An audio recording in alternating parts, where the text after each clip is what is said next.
C-SPAN's local content vehicles are traveling the country, visiting cities and communities as we look at issues impacting the nation. We now take you to Cobo Arena in Detroit for the North American International Auto Show, where we caught up with Michigan Senator Debbie Stabenow and Ron Bloom, senior advisor on the president's task force on the automotive industry. Ron, we appreciate Ron Bloom coming in. Ron has played such a pivotal role on behalf of President Obama, as you know, in helping us get to where we are now in terms of the auto industry, the bankruptcy restructurings, but also supporting the efforts that have allowed Ford to support Ford's efforts to be here. Our Section 136 loans for retooling plants has retooled the Wayne plant to be an extraordinary facility. We're very excited about every one of the cars that are here were impacted by Section 136 loans. Jobs are now coming back from Mexico to Michigan as a result of the retooling loans, and one of the things I'm working on is to be able to expand those and be able to give our suppliers the opportunities to be able to use those loans as well. But we're very, very excited about what Ford is doing in innovation, and between the investment, $2 billion in advanced battery manufacturing, most of which is coming to Michigan. We are the center. We are the center for the country, and I believe will be internationally for battery manufacturing.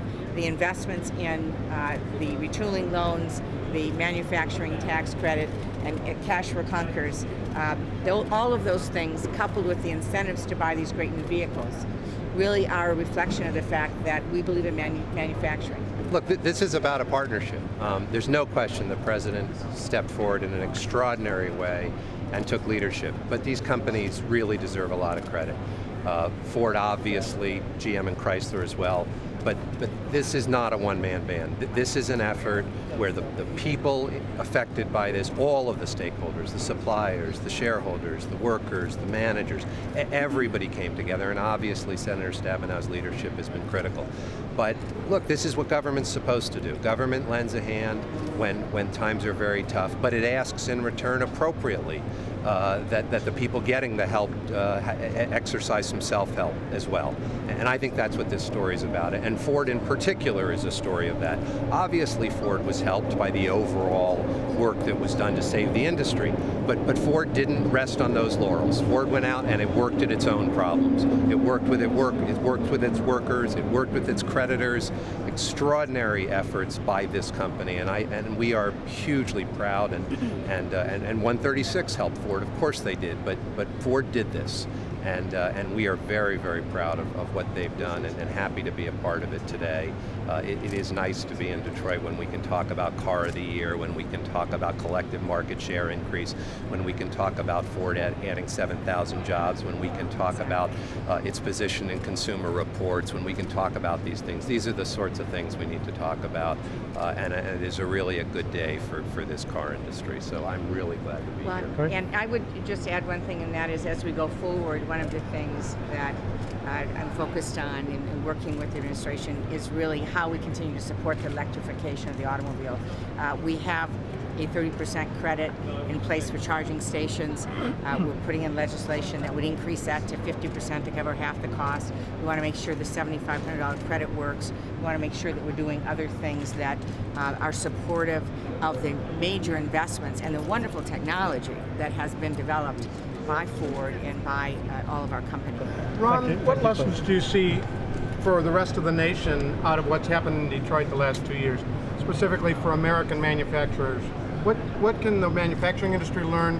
What can the government learn? What has the government learned about how to support rebuilding a manufacturing industry out of what's happened here? Well, look, the automobile industry has always been in some ways the center of United States manufacturing, and it still remains the single most important industry in terms of all the jobs it supports. And I think the lesson is about people working together. There is a role for government, but it is a limited role. When you're in a crisis like we were in 2 years ago, obviously there was a level of intervention required. But the normal course, and you've seen us do it with General Motors, is to back off when we could.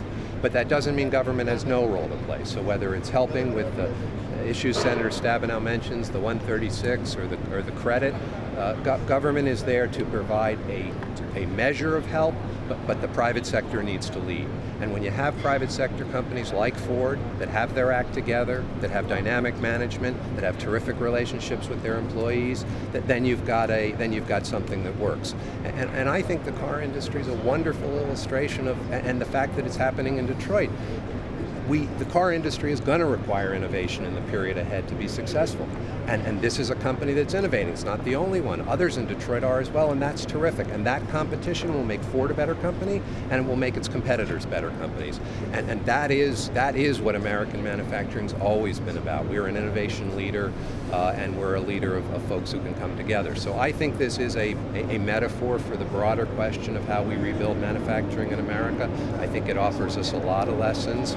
Again, a level of intervention in a deep crisis that was unique, but a broad level of support that we look forward to continuing in the period ahead.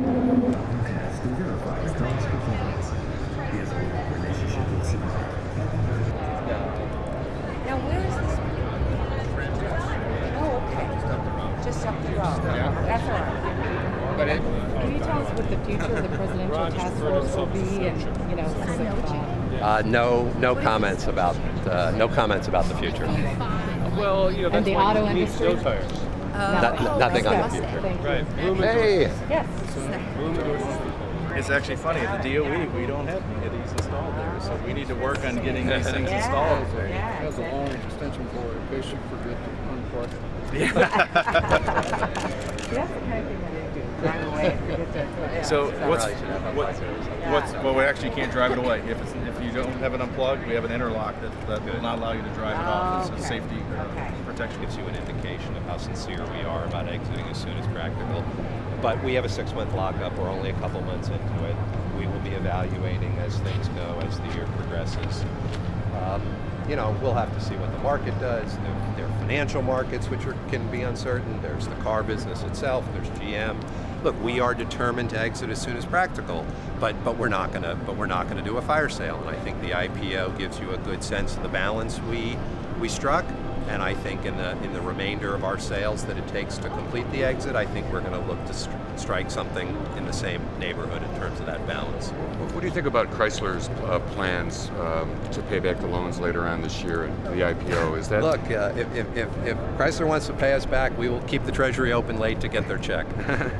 They have every right to pay us back, and we'd be delighted if they did.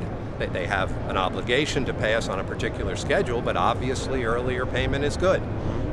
We'll have to see if they can make good on those plans, and I have no comment on them now, but obviously it would be good news if Chrysler paid us back sooner than expected. If you were in this location a year ago and you had listened to what people were saying about Chrysler, I don't think anybody who was not using a controlled substance would have said that on this day Chrysler would be talking as they talked and being taken relatively seriously. So clearly there's a lot of good developments. Now they've got a long way to go, and we have no illusion about it, and we have no particular expectation. But if you ask me how would we feel if they could in fact pay us back this year, the answer is great. Ron, do you still think there'll be multiple sales in order for the government to get out of the IPO? That was at least the plan. Yeah, I don't think we can predict whether it'll be 1, 2, or more.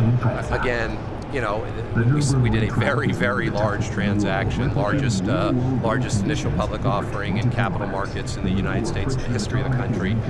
Whether that's the appropriate step now, I don't think we're going to speculate on that. I mean, we still own 500 million shares, and the stock's now grazing toward 40, so you're talking about $20 billion.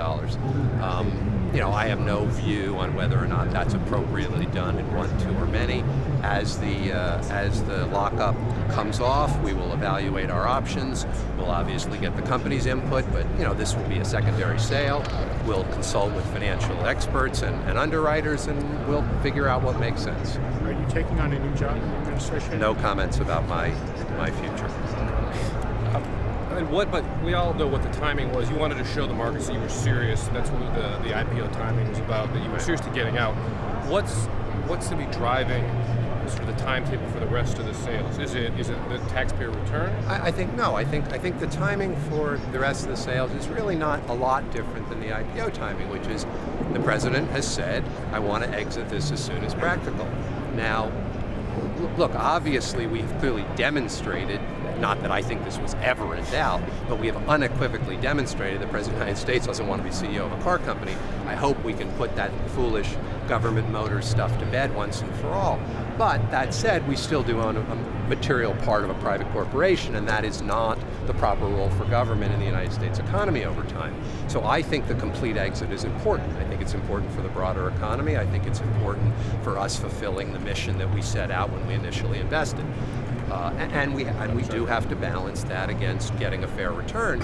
But I think that the as soon as practical kind of watchword is still alive and still a good way to think about the problem, because we still do own, we own 500 million more shares than we want to, and so we should be looking for a way to sell those shares. Does GM's success in the stock market in the last few weeks, its growth in the shares, does that make you more optimistic that the government will be able to break even? We're not day traders. The stock market has been strong in the last little while. That's good. I think people are a little more optimistic about the overall economy. I think the tax deal gave people a shot of optimism regarding the overall economy.